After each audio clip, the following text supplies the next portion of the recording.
మన ముకుందాలో లాంగ్ హారాల పండుగ నవంబర్ 8 నుంచి 16 వరకు ఫ్లాట్ 9.99% VAతో వివరాలకు సంప్రదించండి. నమస్కారం. కార్తీక పురాణం 26వ రోజు పారాయణలోకి వచ్చాం. ఈరోజు ద్వాదశి.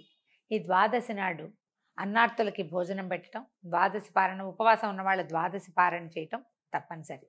దీంతో దీపారాధన చేసుకోవటం, ఉల్లి, వెల్లుల్లి, గుమ్మడి, వంకాయ నిషిద్ధం. ఈ 4 పదార్థాలు ఈ రోజున తినకూడదు.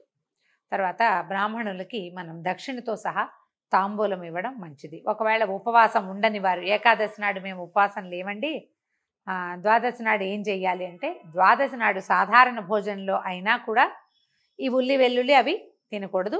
ఎవరికైనా మన స్వయం పాకం లాంటివి ఇస్తే మంచిది. అయితే మనం పారాయణలోకి వెళ్దాం. దూర్వాస మహాముని, ఆయన వెనకాల పడింది చక్రం. మహాముని భూలోకము మొదలైన సమస్త లోకములు తిరిగి రక్షణ పొందలేక శీఘ్రముగా హరినిలయమైన వైకుంఠానికి చేరాడు. దూర్వాసుడు ఇట్లా ప్రార్థించాడు: జగన్నాథ, బ్రాహ్మణ ప్రియ, మధుసూదన, సుదర్శన చక్ర సంబంధమైన మంటలు నాపై పడకుండా రక్షించు స్వామి. ఓ విష్ణు, సూర్య సమాన కాంతి కలిగినటువంటి ఘోర చక్రము నన్ను చంపుటకు వచ్చుతున్నది, నివారించుము నివారించుము అని పదే పదే అడిగాడట. నీ భక్తుడైన అంబరీషునకు అన్యాయంగా శాపం ఇచ్చిన పాతకునకు నాకు ఈ శిక్ష తగిందే, కానీ నన్ను రక్షించంటున్నాడు. వేల కొలది బ్రాహ్మణులలో నేను బహుపాతకుడును, కాబట్టి నన్ను రక్షించు. బహుశా పదే పదే మాటలు చెప్తున్నారన్నమాట, రిపీట్ చేస్తున్నాడు. నీ వక్షస్థలంలో ఓ బ్రాహ్మణుడి పాదం ఉంది కదా, భృగు మహర్షి నీ పాదంతో నిన్ను తన్నేడు, కాబట్టి అలాగే అతను నువ్వు సహించావు భృగు మహర్షి తన్నినప్పుడు, అలాగే నన్ను కూడా సహించు. ఈ ప్రకారంగా పదే పదే నమస్కారాలు చేస్తూ పిలిచి పిలిచి అడిగాడనమాట. విష్ణుమూర్తి ఎందు దూర్వాస మహాముని సాష్టాంగ నమస్కారం చేసి నన్ను రక్షించు అని పదే పదే అడిగాడు. హరి విష్ణుమూర్తి నవ్వుతూ ఇలా అన్నాడట: దూర్వాస, బ్రాహ్మణులు నాకు దేవతలు అన్న మాట నిజము. మీ వంటి వారు కూడా మిక్కిలి దేవతలే, మీరంతా దేవతలే నాకు. నువ్వు సాక్షాత్తు శంకరుడివి, రుద్రాంశ సంభూతుడివి, బ్రహ్మస్వరూపుడవు. జటలతో కూడినటువంటి భృగుటిలమైన నీ మొహం చూస్తే ఎవడికి భయమేదు. నీకేమో జటలున్నాయి పెద్ద పెద్దవి, పైగా ఎప్పుడు నువ్వు కనుబొమ్మలు ముడుచుకునే ఉంటావు. భృకుటి తటంగా ఉంటుంది ముఖం, కనుబొమ్మలు దగ్గరగా వచ్చేసి ఉంటాయన్నమాట. మీ వంటి వారు స్వభావమునకు వికారం కలగనివ్వరు కదా. నేను మనోవాకాయముల చేత బ్రాహ్మణుల అపకారము కొంచెమైనా చేయను. ఈ సంగతి నీకు తెలుసు కదా. దేవతలకు, బ్రాహ్మణులకు, సాధువులకు, గోవులకు సుఖము కొరకు ప్రతి యుగంలోనూ నేను అవతరిస్తున్నాను. నీవు సాధునిందితమైన కర్మం చేశావు. అంబరీషునకు కారణము లేని శాపాన్ని ఇచ్చావు. అంబరీషుడు మనోవాకాయముల చేత శత్రువునకు కూడా అపకారం చేయడు. సర్వభూతములందు నన్ను భావించుతూ అన్నిటి యందు నన్నే చూస్తూ ఉంటాడు. అలాంటి వాణ్ణి వృధాగా నువ్వు అనేక బాధలు పెట్టావు. ఇది నీకు తగునా?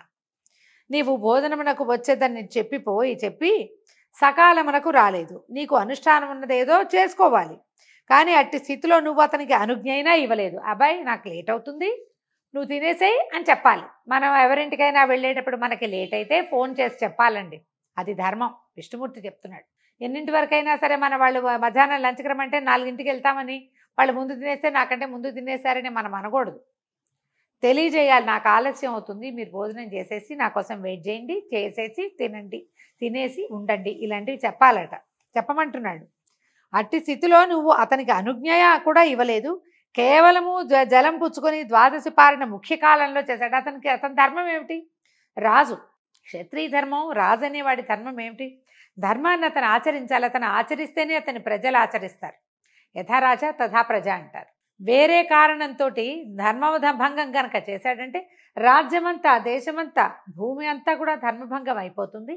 అందుకని ధర్మానికి భంగం రాకుండా సాధారణంగా జలం తీసుకున్నాడు అతను.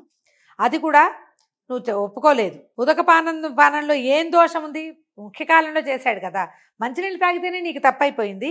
ఉపవాస కాలంలో నీరు తాగటం దోషం కాదు. నిర్జల ఉపవాసం ఏకాదశుల్లో నిర్జల ఏకాదశి ఒక్కటే చెప్పారండి. అది ఎప్పుడు వచ్చిందో ఇప్పుడు నాకైతే జ్ఞాపకం రావట్లేదు. ఈ జ్యేష్ఠ మాసంలో వచ్చే శుద్ధ ఏకాదశిని నిర్జల ఏకాదశి అంటారు. ఆ ఒక్క రోజున, ఆ ఏకాదశికి మాత్రం మంచినీళ్ళు కూడా పుచ్చుకోకూడదు. మిగిలిన ఏకాదశుల్లో ఆ నియమం లేదు. ఇక్కడ సాక్షాత్తు భగవంతుడే చెప్తున్నట్టుగా చెప్తున్నారు పురాణంలో. ఉపవాస కాలంలో నీరు తాగటం దోషం కాదు. అందుకని పానీయాలు తీసుకోవచ్చు. మన వాళ్ళు కాఫీలు తాగేస్తూ ఉంటారు. ఏదో ఒకట్లేండి, అంటే అనుభవాన్ని బట్టి, ఎవరి అవకాశాన్ని బట్టి వాళ్ళు చేస్తారు. బ్రహ్మచర్యాదులకు ఆహారం నిషిద్ధమైనప్పుడు ఉదకపానము విహితమై ఉండగా దాహశాంతి కోసం బ్రహ్మచారులకి వాళ్ళకి ఆహారం నిషిద్ధం, కానీ వాళ్ళకి ఉదకపానం నిషేధం లేదు. అందుకని అతను ఏం చేశాడు, జలపానం చేసినందులో ఏం దోషం జరిగింది, నువ్వు ఏది సందు దొరకక దానిలోంచి ఒక తప్పుని పెట్టుకుని నువ్వు శాపం ఇచ్చేసావు. కానీ నిజంగా ఆలోచించు, అందులో ఏమైనా తప్పుందా? నువ్వు ఆలోచించకుండా చేసే పనులు ఇలాంటి అనర్థాలకి దారితీస్తాయి. ఒక్క క్షణం వాట్ ఈజ్ వాట్ అని మనం కూడా ఆలోచించండి. కోపం వచ్చి అనేస్తాం కదా, అది చేయకూడదని చెప్తోంది పురాణం. అప్పటికి నిన్ను పరిపరి విధాలుగా ప్రార్థించినా నువ్వు కోపం తగ్గించుకోలేక తన్ని దూరంగా పోగానే అతను ఏం చేశాడు, బ్రాహ్మణ ప్రియుడైన రాజు బ్రాహ్మణుడవైన నీ వలన భయం పొంది తన హృదయాంతర్వాసినైన స్వయంభువునైన నన్ను శరణు వేడాడు. అంతలో నువ్వేం చేసావు, శాపం ఇచ్చేసావు. బ్రాహ్మణుని మాట అసత్యమైపోతుందనే తలంపుతోటి రాజు హృదయంలో ఉన్నటువంటి నేను ఆ 10 జన్మల శాపాన్ని అంగీకరించాను. కానీ రాజు నువ్వు శాపం ఇవ్వడాన్ని వినను కూడా వినలేదు.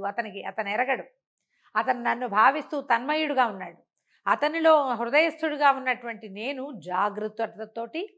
జాగ్రత్తావస్థలో జాగరూకతతోటి నీవిచ్చిన శాపాలని నేను స్వీకరించాను అని చెప్తున్నాడు. దూర్వాసుడు శపించడం వల్లే అది అంబరీష మహారాజుకి ఇవ్వబడిన శాపమని కార్తీక పురాణం చెప్తుంది. నీవు శాపం ఇచ్చే సమయంలో ఆ రాజు అయ్యో బ్రాహ్మణాపకారం కలిగిందే ద్వాదశిని విడిస్తే కనుక హరిభక్తి లోపిస్తుందనే భయంతో మంచినీళ్ళు తాగాను. దాంతో ఈయనకి ఇంత తిరస్కారం అయిపోయింది. హరి నన్ను ఎట్లా కాపాడతావు అని నన్ను శరణుజొచ్చి తన మనోవాక్కాయ కర్మలందు నన్నే నిలబెట్టుకుని ఉండటం వల్ల శరీరం ఎరగలేదు, ఆయన తన్మయావస్థలో ఉన్నాడు. నేనే మీనము కూర్మము మొదలైన 10 జన్మలుగా నువ్వు అన్నావు కదా, అవి నేను తీసుకున్నా. అతని చెవి వలన నీవిచ్చిన శాపాలను వింటూ భక్తుడికి అన్యాయంగా శాపం కలిగింది అని భావించాను. కానీ బ్రాహ్మణుడి మాట సత్యం చేస్తే నా భక్తుడికి అనిష్టం, ఆయన కష్టం కలుగుతుంది. శాపాన్ని నివారిస్తే నీ మాట అబద్ధమైపోతుంది. కాబట్టి బ్రాహ్మణ వాక్యం సత్యం అవడం కోసం, భక్త రక్షణ అవడం కోసమే ఆలోచించి నీవిచ్చిన శాపాలను నేను స్వీకరించాను.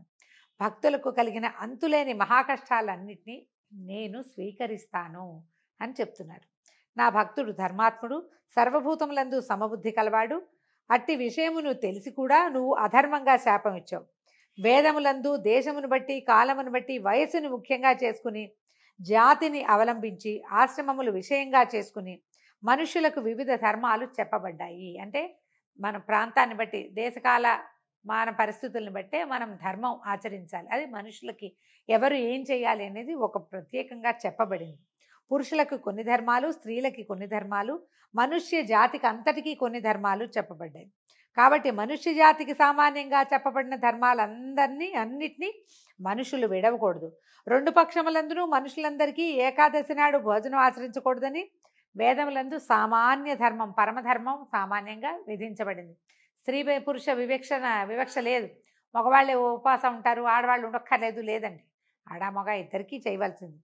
అలా కాకుండా భుజిస్తే దోషమని కూడా చెప్పారు. అందుకని అన్నానికి భిన్నం తినండి అని చెప్తారు పెద్దవాళ్ళు. ద్వాదశిని విడిచి ఇస్తే ఏకాదశిని విడిచిన ఫలితం దోషం కూడా లభిస్తుంది. కాబట్టి నా భక్తి లోపిస్తుందన్న భయంతో వాడు పాపం రాజు పారణ చేశాడు. నువ్వేం చేసావు, వృధాగా విచారించలేదు. విచారణ అంటే దుఃఖించడం అని కాదండి.